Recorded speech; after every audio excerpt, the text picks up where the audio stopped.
नमस्कार बंधुरा केमन आছেন सबाई welcome to my channel cooking with Anu Anu रान्नाघरे आपनादेर स्वागत। आज के आमरा देखबो खूबই জনপ্রিয় चाइनीज रेसिपि चिली पटाटो। এই জাতীয় রেসিপি সাধারণত আমরা রেস্টুরেন্টে খেয়ে থাকি। এটি আমি সম্পূর্ণ ঘরোয়া উপায়ে বাড়িতে তৈরি করেছিলাম, যেটি খেতেও হয়েছিল খুব সুন্দর। চলুন আর দেরি না করে দেখে নেওয়া যাক সম্পূর্ণ রেসিপিটি। তার আগে এই চ্যানেলে যদি আপনি নতুন হয়ে থাকেন চ্যানেলটিকে সাবস্ক্রাইব করবেন আর পাশে থাকা বেল আইকনটি প্রেস করতে অবশ্যই ভুলবেন না, যাতে যে কোনো নতুন ভিডিও নোটিফিকেশান আপনি সবার আগে পেতে পারেন। এই চিলি পটাটো করার জন্য আমি এখানে 4 পিস বড় সাইজের আলু নিয়েছিলাম, যেগুলোকে প্রথমে ফিঙ্গার সাইজ করে অথবা ফ্রেঞ্চ ফ্রাই সাইজে কেটে নিয়েছিলাম। এবার আলুগুলোকে একটু বয়েল করে নেব, যার জন্য আমি জলে দেব পরিমাণ মতো নুন, 2 চামচ সাদা ভিনিগার।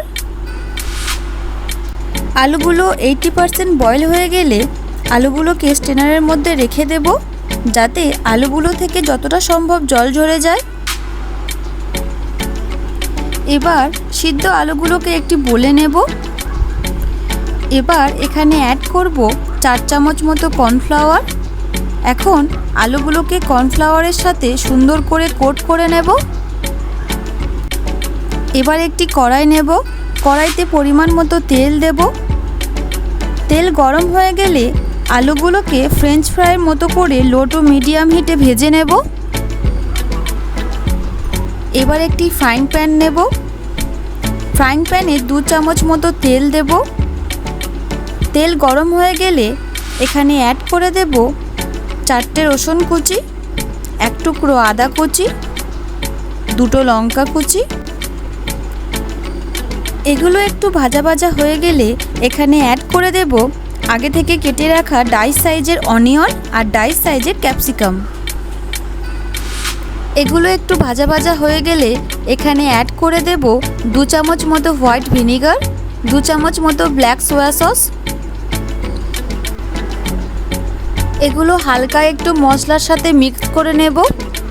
ঠিক 2 মিনিট পর এখানে অ্যাড করে দেব 4 চামচ টমেটো সস, 2 চামচ মতো গ্রিন চিলি সস। সব মশলাগুলো অ্যাড করার পর সামান্য একটু জল অ্যাড করে 2 মিনিটের মতো এটি কষিয়ে নেব। 2 মিনিট পর এখানে অ্যাড করে দেব আগে থেকে ভেজে রাখা ফ্রেঞ্চ ফ্রাই পটাটোগুলো। আর ঠিক 2 মিনিট পর গ্রেভিটাকে ড্রাই করার জন্য আমি এখানে অল্প একটু কর্নফ্লাওয়ার জলে গুলে অ্যাড করে দেব। 2 মিনিট পর গ্রেভিটা ড্রাই হয়ে এলে আমি এটা নামিয়ে নেব। Now it is ready to serve. দেখলেন কত সহজেই বানিয়ে ফেললাম চিলি পটাটোর এই রেসিপিটি। আপনারা এটি বাড়িতে একবার ট্রাই করতেই পারেন। এটি খেতেও হয়েছিল খুবই সুন্দর। এই ভিডিওটি আপনাদের কেমন লাগলো কমেন্টে অবশ্যই জানাবেন। ভিডিওটি যদি ভালো লেগে থাকে ভিডিওটিকে লাইক আর চ্যানেলটিকে সাবস্ক্রাইব করতে অবশ্যই ভুলবেন না। দেখা হচ্ছে আপনাদের সাথে পরের ভিডিওয় নতুন কোনো রেসিপি নিয়ে। ধন্যবাদ।